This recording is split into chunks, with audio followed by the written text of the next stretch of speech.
சூறாவளி, பூகம்பம் அப்படின்னு சொல்லிட்டு இஷ்டத்துக்குன்னு பில்டப் கொடுத்த அந்த ஹார்லி குயின் வந்து உள்ள என்ட்ரி கொடுத்துருக்காங்க. ஆனால் அதை விட கொடுமை என்ன தெரியுமா, அருண் வந்து பார்த்தீங்கன்னா இவங்க தான் ஹார்லி குயின். இவங்களை பற்றி உங்களுக்கு தெரியாதுல, வெறும் ஹார்லி குயின் தான் நேம் சொல்லியிருப்பேன், உங்க யாருன்னு தெரியாதுல, இவங்க தான் அது அப்படின்ற மாதிரி இன்ட்ரடியூஸ் பண்ணி வைக்கிறாரு. எப்பா என்னப்பா அது கூடவா தெரியாது, உள்ள இருக்கவங்களாம் பப்பாவாப்பா இவ்வளோ நாள் அதை பற்றி தான் நீ பேசிக்கிட்டே இருந்து இந்த ஹார்லி குயின் யாருன்னே தெரியாத அளவுக்கு அவர் வந்து இன்ட்ரடியூஸ் பண்ணி வைக்கிறாரு. எனிவேஸ் அது கூட பரவாயில்லைங்க. ஆனால் வெளியே வந்து நான் ஆல்ரெடி சொன்ன மாதிரி பயங்கரமான பில்டப், அவ்வளோதான். உள்ள வந்து பார்த்தீங்கன்னா பயங்கரமான பூகம்பம் இருக்கு, நாளைக்கு பாருங்க பிக் பாஸ் வீட்டு வெடிக்க போகுது தெரிக்க போகுது அப்படின்ற மாதிரி இஷ்டத்துக்கு அடிச்சு விட்டுருந்தானுங்க. ஸோ அது எல்லாத்தையும் வச்சு பார்க்குற மாதிரி இப்போ வந்து செகண்ட் ப்ரோமோவில் வந்து பார்த்தீங்கன்னா அர்ச்சனா வந்து உள்ளே வந்திருக்காங்க. ஸோ அர்ச்சனா வந்து பார்க்கும்போது அக்ரிமெண்ட்டில் சைன் பண்ணியிருப்பாங்கன்னு நினைக்கிறேன். அதாவது உள்ளே போய் வேற எதையும் பேசக்கூடாது, ஒன்லி ஃப்ரெண்டாக மட்டும் போயிட்டு இல்லை லவ்வராக மட்டும் போயிட்டு அது எந்த வேலைக்கு போகணும் அந்த வேலை மட்டும் தான் பண்ணணும், எங்களுக்கு ஒன்லி லவ் கண்டென்ட் மட்டும் தான் வேணும், அதை தவிர வேற ஏதாவது கண்டென்ட் கொடுத்தா அடுத்த நிமிஷமே வெளியே துரத்தி விட்டுரும் அப்படின்ற மாதிரி அது அக்ரிமெண்ட் சைன் பண்ணிட்டு போயிருவாங்கன்னு நினைக்கிறேன்.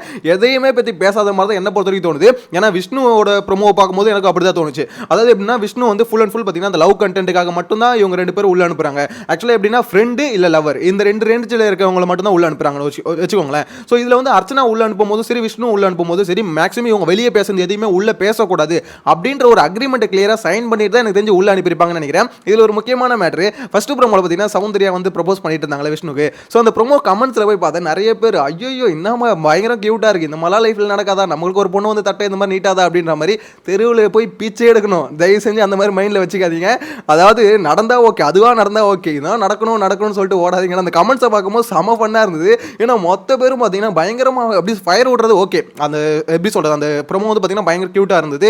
ஒரு பொண்ணு வந்து பார்த்தீங்கன்னா மேரேஜ் ப்ரப்போசல் வந்து கேட்குது, எல்லாமே க்யூட்டாக இருந்தது, ஓகே வச்சுக்கோங்களேன். அதை ரசிச்சுட்டு மட்டும் போகணும். இந்த மாதிரி எனக்கு வேணும்னு அடம் பிடிக்காதீங்கடா அப்படின்னு நம்ம தான் சொல்ல தோணுது. எனிவேஸ் ஒரு முக்கியமான மேட்டர் என்ன பார்த்தீங்கன்னா அர்ச்சனாக்கு வந்து பயங்கரமான பில்டப் வந்து கொடுத்துட்டு இருந்தாங்க. காரணம் என்னன்னா உள்ள போய் முத்துக்குமரன் வந்து சம்பவம் செய்ய போறாங்க, உள்ள போய் பார்த்தீங்கன்னா விஜய் சேதுபதிக்கு சம்பவம் செய்ய போறாங்க அப்படின்ற மாதிரி தான் நேத்துல முந்தா நேரத்துலேருந்தே பார்த்தீங்கன்னா அப்டேட் வந்ததுலேருந்தே ஒரு பயங்கரமான ஃபயர் விட்டு இருந்தாங்க.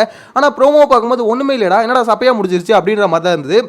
இல்லை அர்ச்சனை வந்து பார்த்தீங்கன்னா எப்படி சொல்கிறது, ஆஸ் எ ஃப்ரெண்டாக ஆஸ் எ லவ்வராக இல்லை ஒரு எப்படி சொல்கிறது வருங்கால ஒரு மனைவியாக எந்த கேட்டகரியிலன்னு வச்சுக்கோங்க. ஸோ அவங்க வந்து அந்த சைட்லேருந்து மட்டும்தான் அட்வைஸ் கொடுக்குறாங்க. நீ யாரு, அது மட்டும் இல்லாமல் நீ வந்து பார்த்தோன்னா உன்னை நீயே தான் டவுன் பண்ணிக்கிற, ஒரு விஷயம் நீ கரெக்டாக பண்ணுறனா அதில் ஃபுல் ஃபோக்கஸ்டாக இரு அப்படின்ற மாதிரி பார்த்தீங்கன்னா அட்வைஸை வந்து அவங்க சைட்லேருந்து என்ன கொடுக்கணுமோ அதை மட்டும் தான் கொடுத்துருக்காங்க. மற்றபடி பார்த்தீங்கன்னா ஒரு எப்படி சொல்கிறது ஒரு க்யூட்டான ஒரு மொமெண்ட் தான் அவங்களுக்குள்ளே இருந்த மாதிரி இருந்தது. மற்றபடி பார்த்தீங்கன்னா எந்த ஒரு பயங்கரமான ஃபயர் மொமெண்ட்டு, பிக் பாஸ் வீடு வெடிக்கிற மொமெண்ட், தெரிக்கிற மொமெண்ட் அந்த மாதிரிலாம் எந்த மாதிரி இருந்த மாதிரி அந்த ப்ரோமோவை பார்க்கும்போது எனக்கு என்னமோ தெரியல.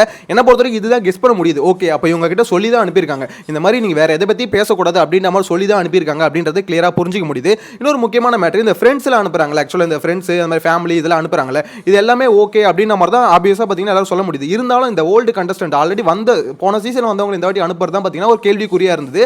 ஆனால் இந்த மாதிரி ஓகே, இந்த மாதிரி எப்படி சொல்கிறது வேறு எதை பற்றி பேசக்கூடாது, ஒன்லி இதை மட்டுமே ஃபோக்கஸ் பண்ணி பேசுங்க அப்படின்ற பட்சத்தில் அது ஓகே அப்படின்ற மாதிரி தான் தோணுது. இன்னொரு முக்கியமான மேட்ரு, இதில் யார் வந்திருக்காங்கன்னு பார்த்தீங்கன்னா ஆக்சுவலாக இன்னைக்கு வந்து பவித்ரா ஆல்ரெடி பவித்ராவோட ஃப்ரெண்ட் வந்திருக்காங்க, விஷாலோட ஃப்ரெண்ட் வந்திருக்காங்க. விஷாலோட ஃப்ரெண்டுன்றது அந்த சீரியல் நடிச்சாங்களா ஒரு சின்ன பொண்ணு, ஸோ அவங்களும் வந்திருக்காங்க. அதுக்கடுத்து பார்த்தீங்கன்னா எங்கள் அர்ச்சனா வந்திருக்காங்க, அப்புறம் வந்து விஷ்ணு வந்திருக்காரு. ஸோ இவங்களாம் இந்த இண்டஸ்ட்ரியிலேருந்து வந்திருக்காங்க. அப்புறம் இவங்களுக்கு அதாவது ஒவ்வொருத்தருக்கும் ஒரு ஃப்ரெண்டு அப்படின்ற மாதிரி பிரிச்சிருக்காங்க. இதில் வந்து பார்த்தீங்கன்னா மஞ்சரிக்கும் முத்துக்குமரனுக்கும் வந்து ஈரோடு மகேஷ் வந்து உள்ளே வந்திருக்காங்க.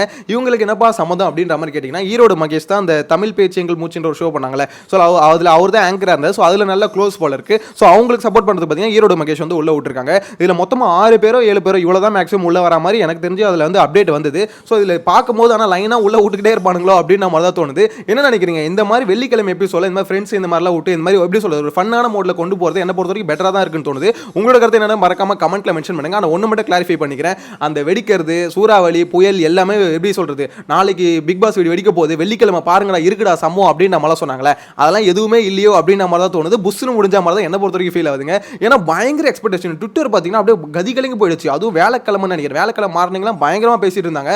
அர்ச்சனா வராங்க பாருங்க, பிக் பாஸ் சீசன் 7ல எப்படி ஒரு ஃபயரா இருந்ததோ அதே ஃபயர் வந்து ரிட்டர்ன் வருது. உள்ள வந்து பாருங்க முத்துக்குமரனால அங்க பேச சொல்லுங்க அர்ச்சனா கிட்ட அப்படின்னு நம்மள பேசிட்டு இருந்தானுங்க. நான் கூட நினைச்சேன் உண்மையிலே உள்ள வந்து ஏதாவது பஞ்சாயத்து பண்ணுவாங்களோ அப்படின்ற மாதிரிலாம். ஆனால் அவங்க வந்திருக்க மோடு பார்க்கும்போது ஃபுல் அண்ட் ஃபுல் அருணுக்காக மட்டும்தான் வந்த மாதிரி என்ன பொறுத்த வரைக்கும் ஃபீல் ஆகுது. ஏன்னா அவங்க அப்பா வர பார்த்தீங்கன்னா நேற்று பச்சை கொடி காமிச்சிட்டு போயிட்டார்ல, ஸோ அதாவது சொல்லியிருப்பாங்கன்னு நினைக்கிறேன். ஸோ அதனால வந்து இந்த ஃபுல் அண்ட் ஃபுல் பார்த்தீங்கன்னா ஒரு லவ் மோட்ல மட்டுமே இருக்கட்டும். ஏன்னா நாங்கள் அரேஞ்ச் பண்ணி பிக் பாஸ் டீம் வந்து உங்களுக்கு அரேஞ்ச் பண்ணி கொடுக்குறது அந்த ஒரு இதுக்கோசம் தான். எங்களுக்கு ஒன்லி தேவை லவ் கண்டென்ட் மட்டும் தான். லவ் கண்டென்ட் உங்ககிட்ட இருந்து எந்த விதமான கண்டென்ட் வேணுமோ அந்த கண்டென்ட் மட்டும் நீங்கள் கொடுத்தா போதும். அதை தவிர வேறு ஏதாவது கண்டென்ட் கொடுத்தீங்கன்னா எங்களுக்கு அது எடிட் பண்ணி தூக்கி போட்டுரும், இல்லை உங்களே உடனே வெளியே அனுப்பிச்சுட்றோம் அப்படின்னு நம்ம சொல்லியிருப்பாங்க போல. ஸோ அதனால தான் அதை மட்டும் பண்ணிட்டு போன மாதிரி எனக்கு ரொம்ப ஃபீல் ஆகுது. உங்களோட கருத்தை மறக்காம கமெண்ட்ல மென்ஷன் பண்ணுங்க. இந்த மாதிரி ஃப்ரெண்ட்ஸ் எல்லாரையும் ஓட்டுறது வந்து பார்த்தீங்கன்னா எப்படி சொல்றது, நான் ஆல்ரெடி சொன்ன விஷயம் தான். அதாவது சில பேருக்கு மட்டும் இந்த ஃப்ரெண்ட்ஸ் இந்த மாதிரிலாம் உள்ள விடுறது வந்து ஃபேரான விஷயம் நினைக்கிறீங்களா? இல்லை எல்லாருக்குமே இப்போ எப்படி சொல்கிறது, செலிபிரிட்டிஸை மட்டும் தான் இதில் உள்ள விடுறாங்களே, செலிபிரிட்டிஸ் இல்லாமல் நிறைய பேருக்கு நிறைய ஃப்ரெண்ட்ஸ் இருப்பாங்களே, ஸோ அவங்களையும் உள்ள விடணும் அப்படின்னு நம்ம நினைக்கிறீங்களா? உங்களோட கருத்து வந்து மறக்காம கமெண்ட்ல மென்ஷன் பண்ணுங்க. சேனல் ஃபர்ஸ்ட் டைம் பார்த்தீங்கன்னா சப்ஸ்கிரைப் பண்ணி வச்சுக்கோங்க. நெக்ஸ்ட் வீடியோவில் மீட் பண்ணலாம். Bye by.